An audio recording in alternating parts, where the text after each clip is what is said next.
और इसको कहने में कोई झिझक नहीं है कि भाषण अच्छा देते हैं, थोड़ा सा लंबा, लेकिन भाषण अच्छा देते हैं। सिर्फ एक कमजोरी है, अगर आप इजाजत दे तो मैं बोलूं, एक कमजोरी है। हाँ, उसी पे बोल रहे हैं। वंदे मातरम पे बोलो आप। अब सर मैंने तारीफ कर ली, आज थोड़ा आज और विषय वंदे मातरम का है, तो हम वंदे मातरम पर ही रखें, ठीक रहेगा। सर ये वंदे मातरम पे ही है। सर आपने प्रधानमंत्री जी तक सुना था, अब तो शुरू नहीं हुए। सर भाषण बहुत अच्छा देते हैं, लेकिन तथ्यों के मामले में कमजोर पड़ जाते हैं, बहुत कमजोर। इसमें भी एक कला होती है कि तथ्यों को किस तरह से जनता के सामने रखा जाए। मैं तो नहीं हूं, जनता की प्रतिनिधि हूं, कलाकार तो नहीं हूं। इसीलिए मैं भी सदन के सामने कुछ तथ्य रखना चाहती हूं, लेकिन सिर्फ तथ्य के रूप में रखना चाहती हूं।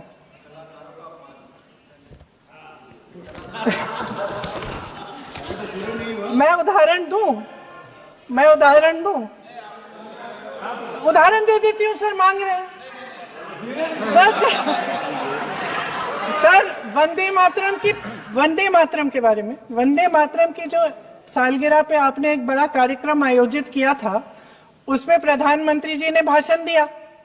उसमें उन्होंने कहा कि 1896 में पहली बार गुरुदेव रविंद्रनाथ टैगोर ने ये गीत एक अधिवेशन में गाया। उन्होंने ये नहीं बताया कि कौन सा अधिवेशन था, हिंदू महासभा का अधिवेशन था, आरएसएस का अधिवेशन था। किस बात से कतरा रहे थे कि ये कांग्रेस का अधिवेशन था। और उदाहरण दूं कि मैं अपना भाषण जारी रखूं, दे रही हूं। जो वंदे मातरम की जो क्रोनोलॉजी है वो भी आप समझिए, जो असली क्रोनोलॉजी है। 1875 में महाकवि बंकिम चंद्र चट्टोपाध्याय ने इस गीत के पहले दो अंतरे लिखे, जो आज हमारे राष्ट्रगीत घोषित हुए हैं, मतलब जो घोषित हुए थे और जिसको हम आज अपना राष्ट्रगीत कहलाते हैं। ये पहले दो अंतरे लिखे 1882 में। 7 साल बाद उनका एक उपन्यास प्रकाशित हुआ, आनंद मठ। उस उपन्यास में यही कविता उन्होंने प्रकाशित की, लेकिन इसमें 4 अंतरे जोड़ दिए। 1896 में कांग्रेस के अधिवेशन में गुरुदेव रविंद्रनाथ टैगोर ने पहली बार ये गीत गाया। 1905 में बंगाल के विभाजन के खिलाफ आंदोलन के समय वंदे मातरम जनता की एकता की गुहार बनकर गली गली से उठा। गुरुदेव रविंद्रनाथ टैगोर जैसे महान स्वतंत्रता सेनानी इस गीत को खुद गाते हुए बंगाल की सड़कों पर उतरे। विद्यार्थियों से लेकर किसानों तक, व्यापारियों से लेकर वकीलों तक, हर कोई ये गीत गाने लगा। इस गीत की शक्ति को समझिए। ब्रिटिश साम्राज्य इसको सुनकर कांपता था और हमारे देशवासी इसको सुनकर वे मन बनाते थे, वे हिम्मत बनाते थे कि इस भयंकर साम्राज्य के खिलाफ सत्य और अहिंसा के नैतिक हथियारों को लेकर शहीद होने की तैयारी करते थे। ये गीत मातृभूमि के लिए मर मिटने की भावना को जगाता है। इस गीत की शक्ति ये है, इस गीत का हमारे देश से जुड़ाव ये है। लेकिन 1930 के दशक में हमारे देश में जब सांप्रदायिक राजनीति उभरी, तब ये गीत विवादित होने लगा। 1937 में, अब ये मैं दूसरा उदाहरण देने वाली हूं, क्योंकि प्रधानमंत्री जी ने अपने भाषण में इसका उल्लेख किया और गलत किया, इसीलिए मैं इसके जो सच्चे जो तथ्य हैं वो आपके सामने रख रही हूं। 1937 में नेताजी सुभाष चंद्र बोस कांग्रेस का अधिवेशन कलकत्ता में होने जा रहा था, उसका आयोजन कर रहे थे। तो जो मोदी जी ने पत्र सुनाया सदन में 20 अक्टूबर का और कहा कि जवाहरलाल नेहरू जी ने नेताजी को ये चिट्ठी लिखी और ये कहा कि इस पर चर्चा होनी चाहिए, उससे पहले 3 दिन पहले नेताजी सुभाष चंद्र बोस ने पंडित जवाहरलाल नेहरू को एक चिट्ठी लिखी थी जिसका जिक्र आपके प्रधानमंत्री ने नहीं किया। और इस चिट्ठी में सुन लीजिएगा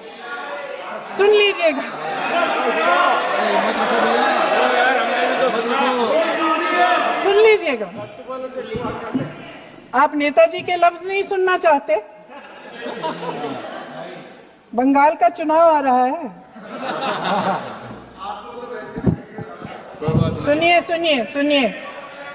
सुनिए। हाँ, कोई बात नहीं, हम तो देश के लिए हैं। हम देश के लिए हैं। आप चुनाव के लिए, हम देश के लिए हैं। हम जितने भी चुनाव हारे, हम यहाँ बैठे रहेंगे और आपसे लड़ते रहेंगे और आपकी विचारधारा से लड़ते रहेंगे। अपने इस देश के लिए, अपनी इस मिट्टी के लिए लड़ते रहेंगे। आप हमें रोक नहीं सकते।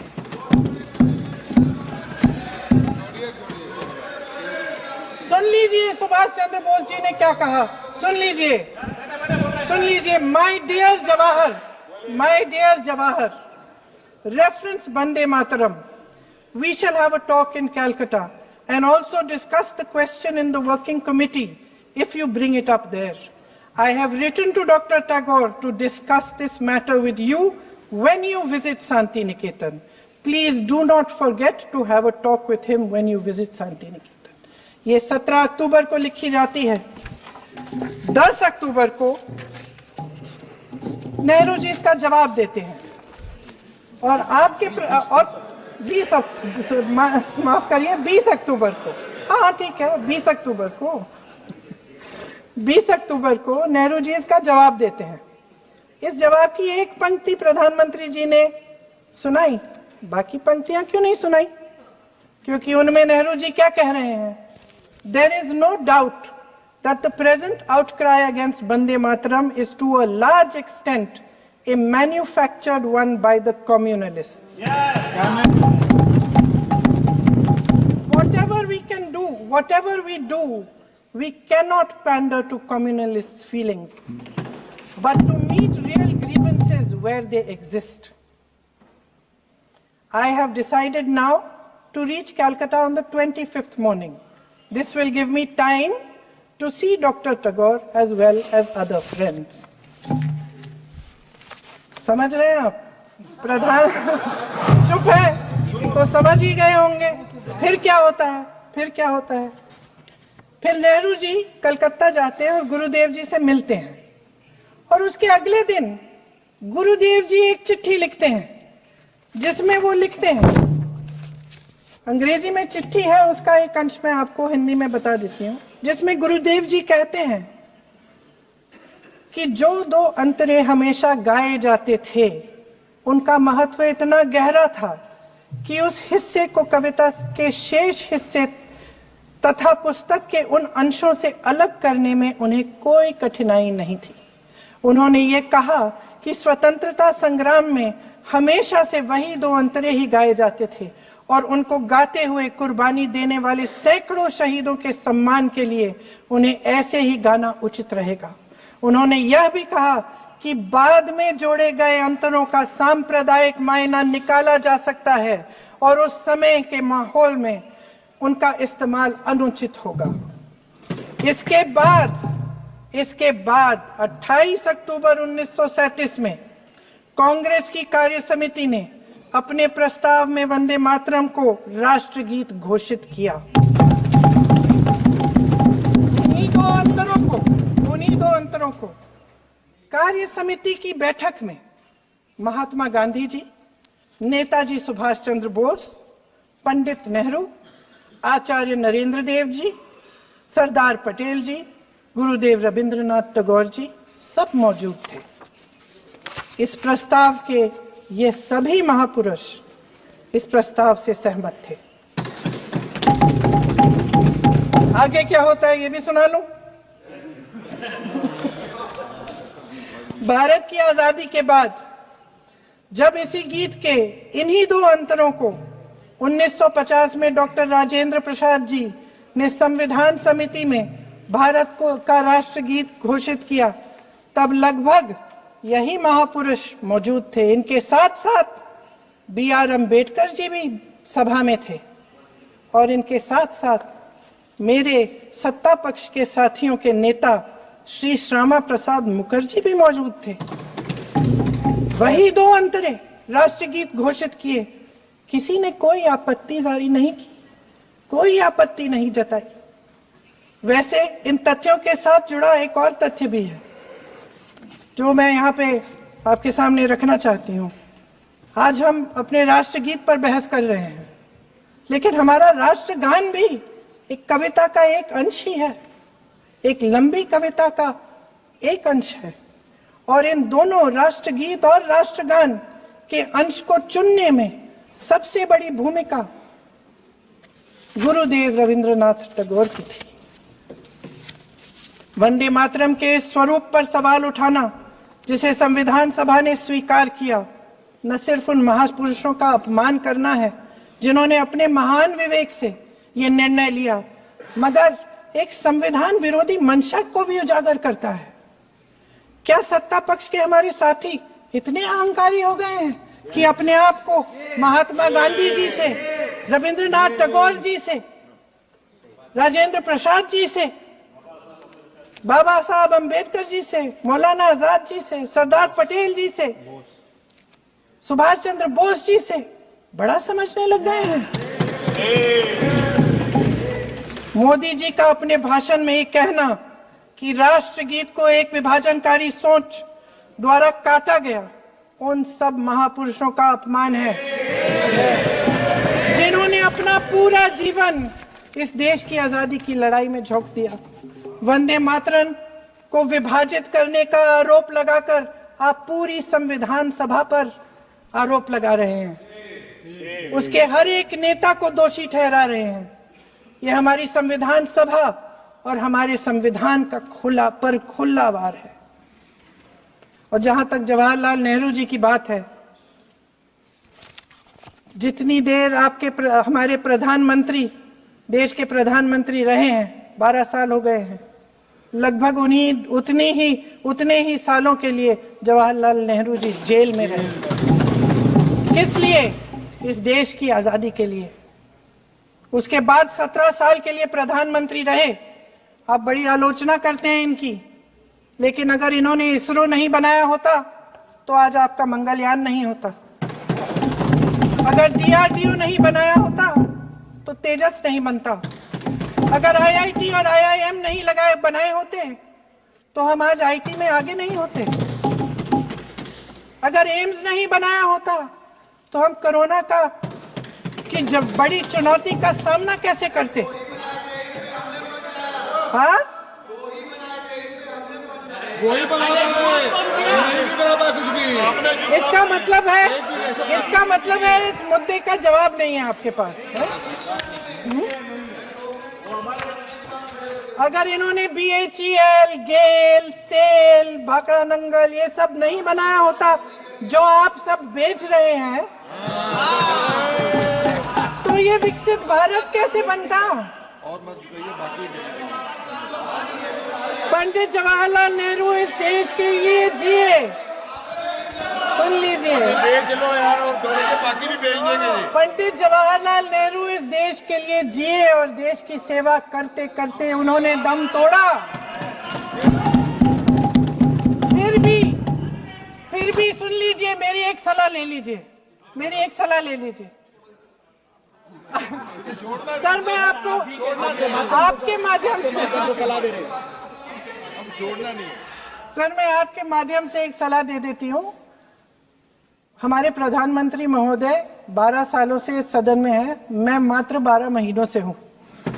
फिर भी छोटी सी सलाह है। उन्होंने अभी हाल ही में चुनाव था, कुछ महीनों पहले उन्होंने एक सूची निकाली थी कि विपक्षी दलों ने और विपक्ष के नेताओं ने कितने अपमान किए हैं इनके। और उसमें शायद 90-99 ऐसे उन्होंने अपमानों की सूची बनाई थी। तो मैं उनको एक छोटी सलाह देना चाहती हूँ कि नेहरू जी से जितनी भी शिकायतें हैं, जितनी भी गलतियां उन्होंने की आपके जहन में, जितनी भी गालियां देनी है, जितना भी अपमान करना है, उसकी भी एक सूची बना दीजिए। नहीं, बात खत्म नहीं है। 999 अपमान, 9,999 अपमान, सूची बना दीजिए और फिर हम एक समय निर्धारित करते हैं। जैसे हमने 10 घंटे आज वंदे मातरम पर हमने बहस किया है ना, उस तरह से हम अध्यक्ष महोदय जी से पूछेंगे, एक समय निर्धारित करेंगे, 10 घंटे, 20 घंटे, 40 घंटे, जितने घंटों में आपकी ये शिकायत पूरी हो जाए, माननीय सदस्य आप तो आप शांत हो जाएं और हम बहस कर लेंगे।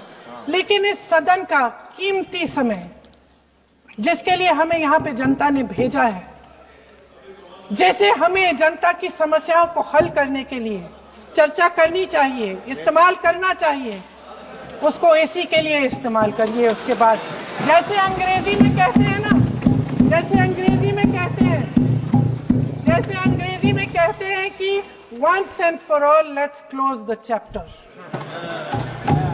क्लोज कर लीजिए। देश सुन लेगा क्या क्या शिकायतें हैं, किसने क्या किया, इंदिरा जी ने क्या किया, राजीव जी ने क्या किया, परिवारवाद क्या होता है, नेहरू जी ने कौन सी गलतियां की, सुना लीजिए, फिर खत्म। उसके बाद बेरोजगारी, महंगाई, महिलाओं की समस्याएं, जो पीएमओ में हो रहा है उसकी बातें, उसकी चर्चा, जो बैटिंग ऐप के बारे में हो रहा है पीएमओ के अंदर, आप माननीय सदस्य प्लीज, जो एप्स्टीन फाइलों में आपके मंत्री महोदय के नाम निकल आए हैं, माननीय उसकी चर्चा करेंगे। आप वंदे मातरम में बोले, आप इधर उधर डाइवर्ट मत हो।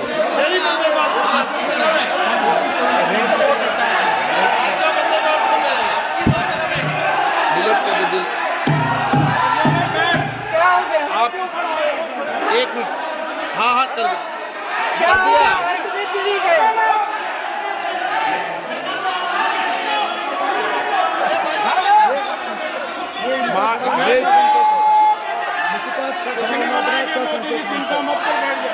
बहुत बढ़िया। माननीय सदस्य 1 मिनट, माननीय सदस्य आप वंदे मातरम पर सार्थक चर्चा करें।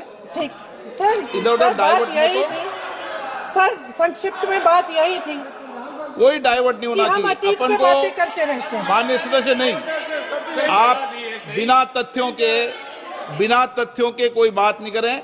आप वंदे मातरम में बोले उचित रहेगा।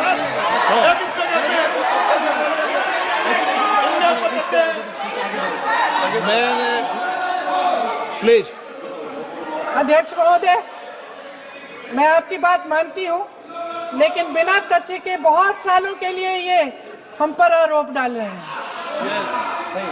हम चुपचाप सुनते हैं, इनको भी थोड़ी सी संतुलन होनी चाहिए, सुनने की थोड़ी सी हिम्मत होनी चाहिए। ये राजनीति है, हम बोलेंगे, आप वंदे मातरम बोलें। वंदे मातरम सर। महोदय, आज की ये बहस सिर्फ ध्यान भटकाने के लिए की जा रही है, क्योंकि ये सरकार इस देश के वर्तमान की असलियत छिपाना चाहती है। आज देश का युवा कितना परेशान है, कितनी मुश्किल में है, पेपर लीक होते रहते हैं, बेरोजगारी है, महंगाई इतनी बढ़ चुकी है। इसकी चर्चा हम सदन में क्यों नहीं कर रहे हैं? आरक्षण के साथ जो हो रहा खिलवाड़ है, उसकी चर्चा हम यहाँ क्यों नहीं कर रहे हैं? महिलाओं की बात होगी, बड़े बड़े ऐलान होंगे, मगर उनकी परिस्थितियों को सुधारने के लिए कोई ठोस कदम यहाँ क्यों नहीं उठाया जा रहा है? इन्हीं दरवाजों के बाहर खड़े होकर पत्रकार तरह, आपने कहा कि आरोप मत लगाइए बगैर तथ्य के, तो मैं बोलूं कि नहीं बोलूं? नहीं, बिल्कुल नहीं। नो, आप उधर की बात मत बोलो। आप जल्दी से बोल लेते हो, सदन में जो कुछ भी बोले वो तथ्यों से बोले। आपको हर चीज ऑथेंटिक करनी पड़ेगी, इसलिए आप तथ्यों से बोले। अच्छा सर, बड़े बड़े शहरों में प्रदूषण है, लेकिन हम इस सदन में बैठकर सिर्फ छोटी छोटी बातें करेंगे।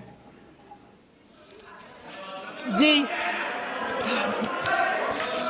जो अतीत की बातें हैं ना, जो बार बार आप चाहते हैं कि हम पीछे देखें, लेकिन हम आगे भविष्य की बात, वर्तमान की बात, जो असली समस्याएं हैं उनकी बात न करें, ये छोटी बात होती है। आप में हिम्मत है तो भविष्य की बात करिए, हिम्मत है तो बात करिए कि बेरोजगारी क्यों है, कि पेपर लीक क्यों होते हैं। आप चेयर को एड्रेस करें। आपको अच्छा, खत्म कर लेती हूँ, चेयर के एड्रेस करो आप। अध्यक्ष महोदय जी, सच्चाई ये है कि इनका शासन दमन का शासन है। इनकी राजनीति दिखावे की राजनीति है, इवेंट मैनेजमेंट की राजनीति है, चुनाव से चुनाव तक राजनीति है, तरह तरह के ध्यान भटकाने वाले मुद्दों की राजनीति है। वंदे मातरम इस देश की उन्हीं उम्मीदों की गुहार है जिन्हें आपका शासन हर रोज ठुकरा रहा है। आज भी सरहद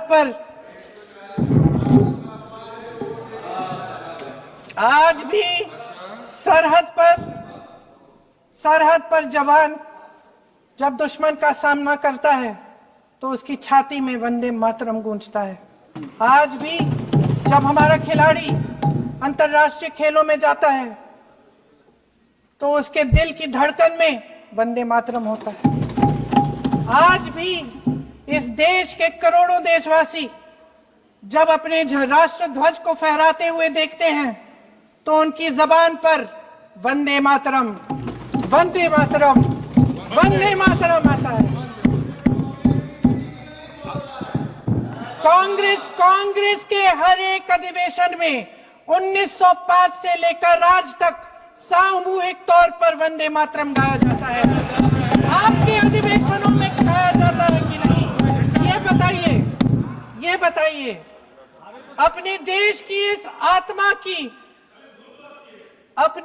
की आत्मा के इस महामंत्र को विवादित करके आप एक बहुत बड़ा पाप कर रहे हैं। इस पाप में कांग्रेस पार्टी शामिल नहीं होगी। ये राष्ट्रगीत वंदे मातरम हमेशा से हमें प्यारा है, हमेशा से हमारे लिए पवित्र रहा है और हमेशा के लिए हमारे लिए पवित्र रहेगा। धन्यवाद।